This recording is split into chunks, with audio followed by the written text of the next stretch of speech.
Fernando, mucho gusto, buenas noches, encantado de estar contigo. Bueno, esto yo lo digo porque desgraciadamente no es algo novedoso. Cada cierto tiempo aparece una situación donde de pronto hay muertos, hay heridos, hay atentados, hay una serie de cosas que cuesta explicarla.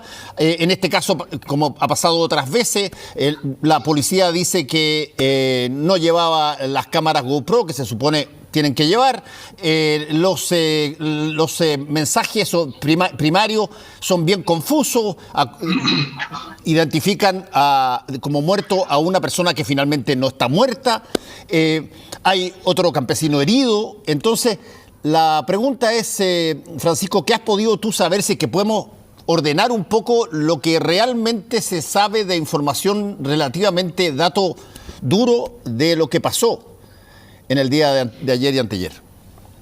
Mira, los detalles de lo que pasó efectivamente yo no los conozco de manera circunstanciada. Sé lo que dice la prensa, lo que dice el gobierno y lo que dice la fiscalía y lo que dicen los dirigentes. Pero yo lo plantearía de una manera tal vez un poco más simple, de la siguiente manera. En Chile se sabe hace muchos años de que hay un conflicto social en una parte del territorio nacional, que es la Araucanía o la macrozona sur, como se le llama ahora. Frente a un conflicto social, ¿quién es el responsable de aplicar una receta para terminar con ese conflicto que ha generado violencia, muertes y todo lo que tú señalas? Bueno, ¿quién es el responsable de conducir el Estado? Es el gobierno. Y entonces a mí me parece que la primera responsabilidad la tiene este gobierno, el gobierno pasado, el antepasado, bueno, los últimos 20 años, en el sentido de no saber cómo encarar este conflicto que se repite cada cierto tiempo en una película ya conocida, con distintas variaciones, pero donde falla es de qué manera el Estado toma una decisión para enfrentar una situación que cada día hace crisis. Yo creo que eso se llama un problema político que no ha sido encarado debidamente por los gobiernos de turno, y quiero ser generoso con esto, diciendo todos los gobiernos de centro izquierda y de la derecha. Ese es el fracaso de la conducción del Estado en esta parte. Esa es la primera aproximación que tengo yo respecto de lo que sucede acá en la Araucanía. No hay una respuesta del gobierno adecuada a la complejidad y a los problemas que vivimos acá en la macrozona sur, como se le llama ahora. Tú has dicho muy directamente, Francisco Guachumilla, y yo lo he repetido muchas veces, citándote, que es muy difícil resolver el problema que tú acabas de describir en la Araucanía sin que haya de alguna forma una redistribución de tierras. Y eso es un punto que aparentemente es lo que mantiene las cosas sin mucha voluntad política de que se mueva, porque nadie quiere, por lo menos en términos del Estado chileno hasta ahora, con todos los gobiernos que tú mencionaste, no han querido tocar el tema de las tierras. Bueno, efectivamente la petición que existe respecto del Estado por parte del conjunto del pueblo mapuche es la restitución de las tierras que en su momento el Estado le usurpó al pueblo mapuche hace más de 100 años. Y la historia nos persigue. Y frente a esa petición política no ha habido una respuesta, digamos, directa, adecuada, pertinente y completa de parte del Estado chileno. Y entonces, en el mundo mapuche hay unidad de propósitos, pero hay una diversidad de caminos y de estrategias a seguir. Y hay un sector que ha seguido el camino de la violencia política y otro sector que ha seguido el camino de la movilización política. Y tú ves hoy día cómo hay una unidad frente a lo que pasa, solidaridad frente a lo que sucede, pero mientras unos están en un camino, hay otros que están en la Convención Constitucional, en el camino político, solidarizando con lo que pasa, empujando el carro para conseguir los objetivos de la restitución. pero la metodología es distinta. Entonces hay unidad, pero no hay unidad estratégica, hay diversidad. Entonces yo personalmente no creo en la violencia para solucionar los problemas hoy día en el siglo XXI. A la humanidad le ha costado mucho dejar atrás la violencia después de un siglo XX que tuvimos lleno de guerras y de conflictos en el mundo. Entonces creo que el camino es el camino de la movilización política, de la incorporación a la política del Estado para poder resolver los conflictos. Y eso ningún gobierno lo ha tomado seriamente en el sentido de buscar una solución política a este conflicto. ¿Y qué es lo que ha hecho? Ha hecho dar órdenes para que Carabineros y la policía se haga presente, reprima, tome preso, suceda lo que suceda, y la entrega a los tribunales, y cree que con eso ha cumplido su tarea de llevar paz social sin dar respuesta al fondo de la petición que los pueblos originarios le hacen al Estado chileno, que es la restitución de las tierras. Entonces ahí hay puras aspirinas y no avanzamos.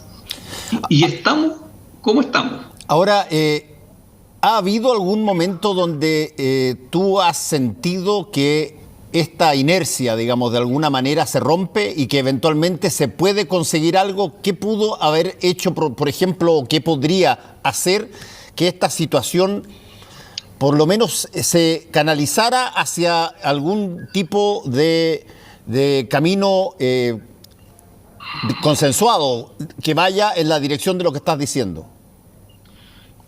Mira, el instrumento legal que ha tenido el Estado para resolver esto es la ley indígena del año 1993.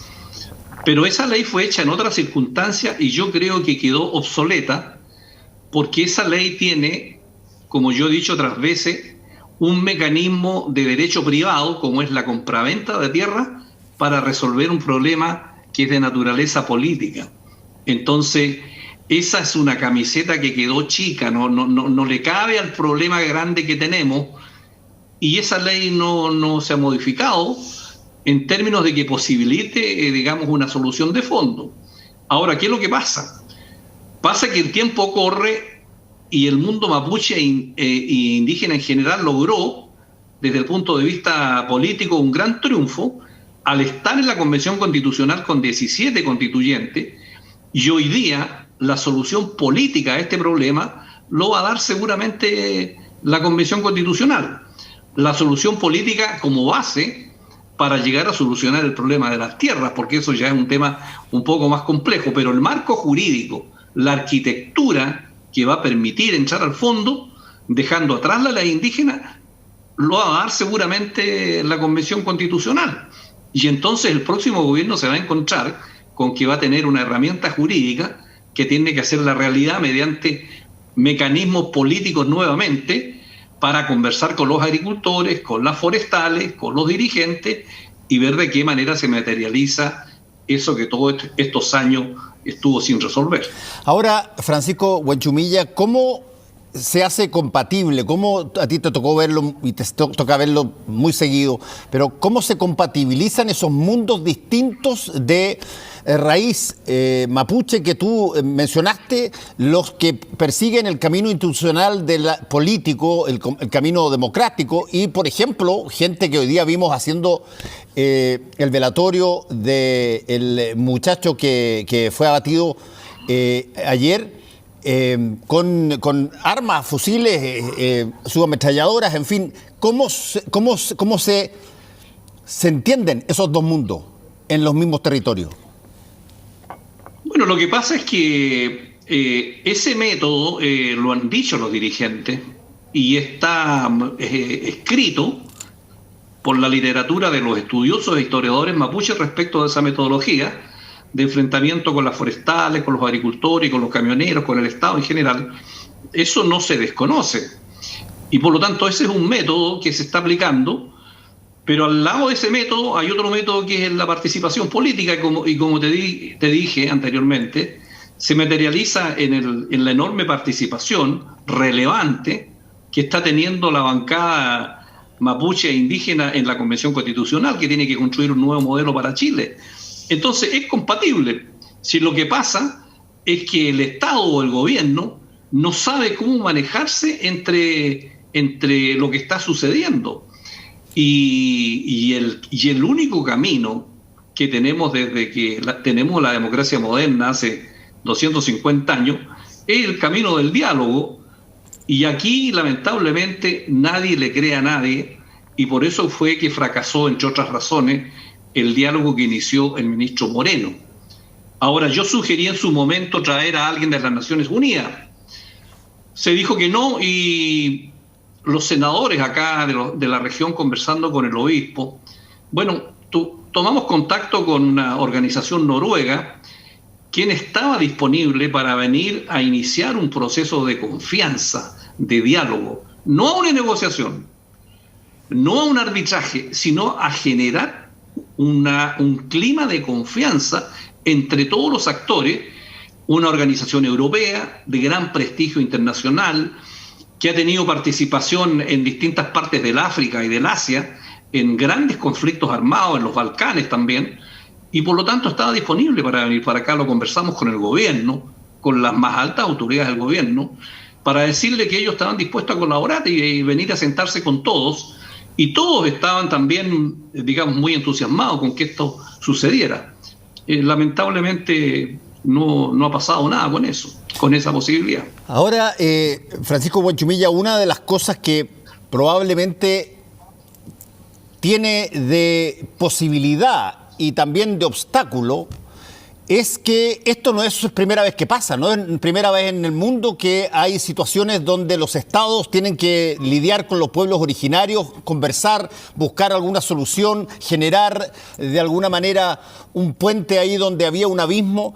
Y se citan montones de casos, el de Nueva Zelanda, que dicho sea de paso, la historia de Nueva Zelanda, pero hasta Waitangi es pero una carnicería de enfrentamientos, digamos. Canadá, la situación de los países nórdicos, Estados Unidos también. ¿Qué condiciones crees tú que se necesita que puedan generarse aquí o recuperarse, que ya están generadas en la historia, para poder iniciar algún tipo de conversación en serio? ¿O esto es solamente voluntad política de los gobernantes de turno? Mira, y no solamente en relación con los conflictos con los pueblos originarios en distintas partes del mundo, como tú has señalado, sino que en general con todos los conflictos que hay a lo largo del mundo de distintos sectores sociales. Hay en muchos continentes conflictos que no son de naturaleza con pueblos originarios, pero son conflictos al fin y al cabo también muy, muy potentes. Y para eso se requiere, digamos, una cuestión básica, que es la voluntad política de encarar el tema. Mira, cuando se inició este gobierno, el presidente llamó a 5 grandes acuerdos y uno de ellos era la Araucanía. Yo me resté porque ya a esas alturas no creía, y tuve buen ojo, porque efectivamente en estos 4 años no ha pasado nada. Entonces fue mi intuición de que yo no tenía credibilidad de que esto podía resultar. Falta voluntad política. Yo he estado estos días examinando los programas de los candidatos presidenciales y me vuelvo a encontrar con que la respuesta para lo que sucede en la Araucanía y en la macrozona sur es bastante débil en los candidatos presidenciales que quieren llegar a la presidencia de la República en unos par de meses más. Imagínate, estamos terminando este gobierno con todos los problemas, sin solución, esperanza de la Convención Constitucional, viene el nuevo jefe de Estado y nuevo gobierno, y en los programas que aparece ahí yo no podría decir, mira, este programa contiene una solución que a nosotros nos satisfaga respecto de la solución del problema.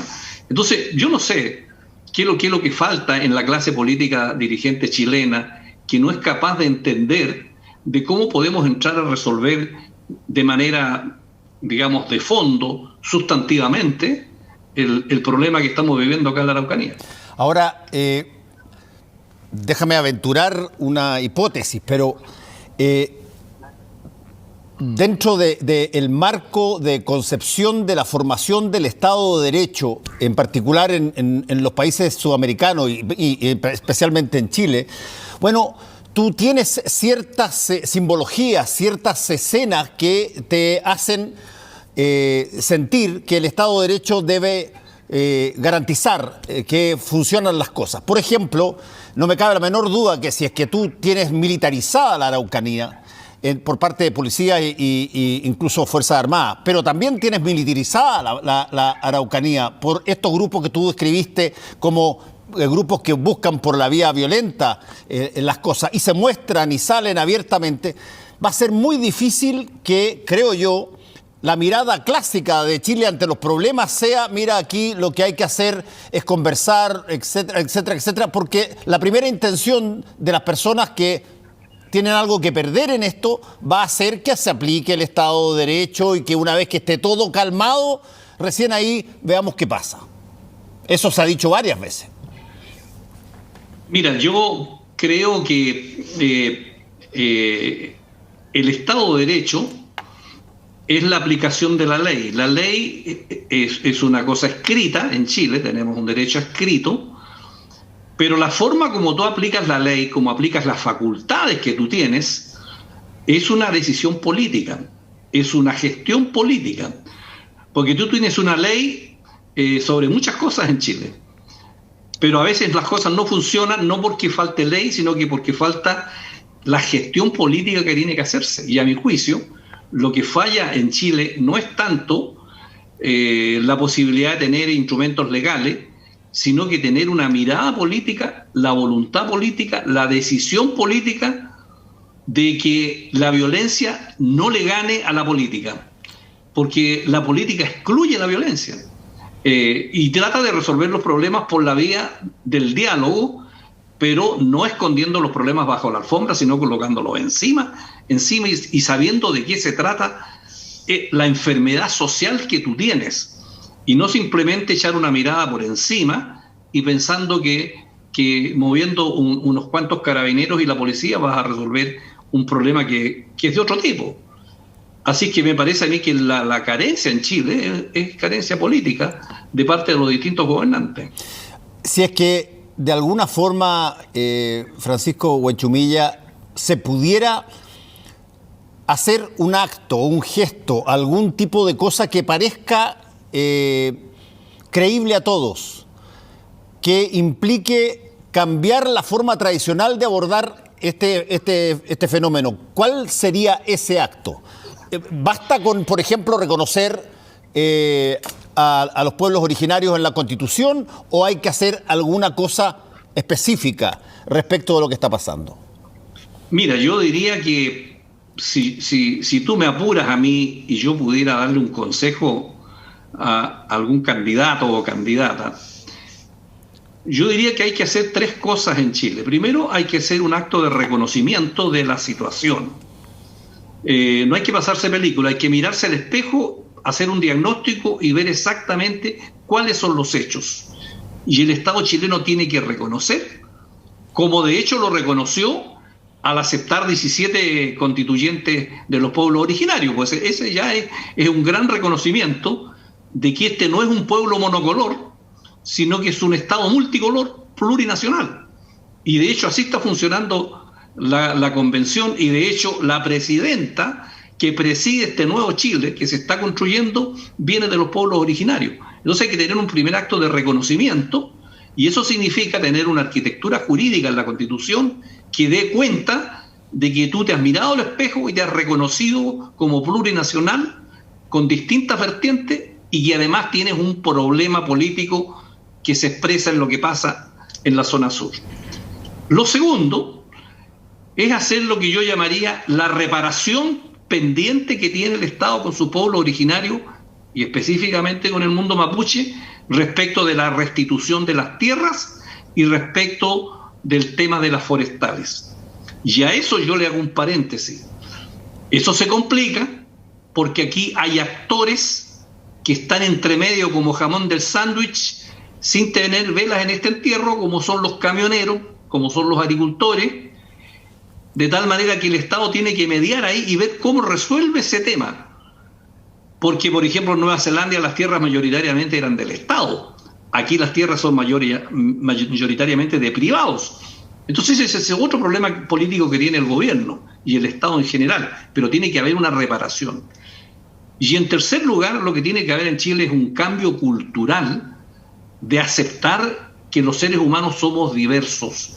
Venimos todos en la larga evolución del ser humano a lo largo de los millones de años, pero hoy día convivimos y por lo tanto la diversidad, los distintos orígenes, las lenguas, la diversa manera de ver el mundo es un tema cultural que tenemos que aceptarlo como país para vivir en paz.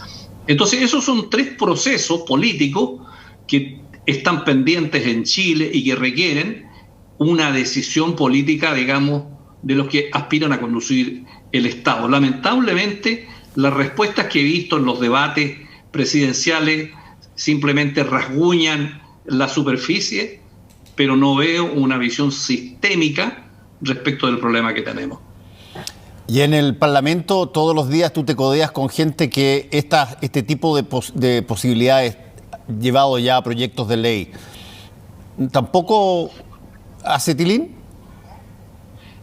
Mira, Fernando, yo soy una persona que me crié en el mundo chileno, en el mundo urbano, que no he sido dirigente de comunidades, no he vivido en comunidades, que soy abogado, me crié en ese mundo y soy político de origen mapuche, muy orgulloso, y por lo tanto no reniego de mi pasado y por lo tanto me he dedicado a estudiar el tema y ver de qué manera yo puedo contribuir. Y te quiero decir que en algunas circunstancias he visto en el Senado y en la Cámara una gran dedicación, como fue por ejemplo el hacer la reforma constitucional que permitió establecer los escaños reservados de los 17 constituyentes. Trabajamos arduamente por largas semanas en hacer algo que nunca se había hecho en Chile, porque no existía una experiencia previa de cómo hacer la parte jurídica en esa reforma constitucional. Bueno, estuvimos 3 noches hasta las 5 de la mañana y otros tantos días trabajando, y hoy día lo que se está haciendo es fruto de ese trabajo que hizo el Parlamento. Yo eso lo reconozco. Pero ¿dónde falló? Falló en que el Estado, representado por el gobierno, donde se le dio facultades expresas en la reforma constitucional al presidente para que instalara la convención. Resulta que la convención es un órgano colegiado de 155 personas que partió de cero, no tiene nada. Y es muy difícil organizar un organismo colegiado. El Senado y la Cámara vienen caminando como hace 200 años. Y entonces instalar de cero todo dificulta. Entonces creo que en ese sentido el gobierno no estuvo a la altura de las circunstancias históricas cuando tenemos una convención que es un organismo colegiado con todas las necesidades que tiene para que trabaje bien. Entonces ahí hemos fallado, digamos, en entender la importancia que tiene esta convención constitucional. Francisco Huenchumilla, te quiero agradecer una vez más por haber estado dispuesto a conversar con nosotros acá en Última Mirada. Que te vaya muy bien. Encantado, Fernando. Muy buenas noches. Chao. Muchas gracias.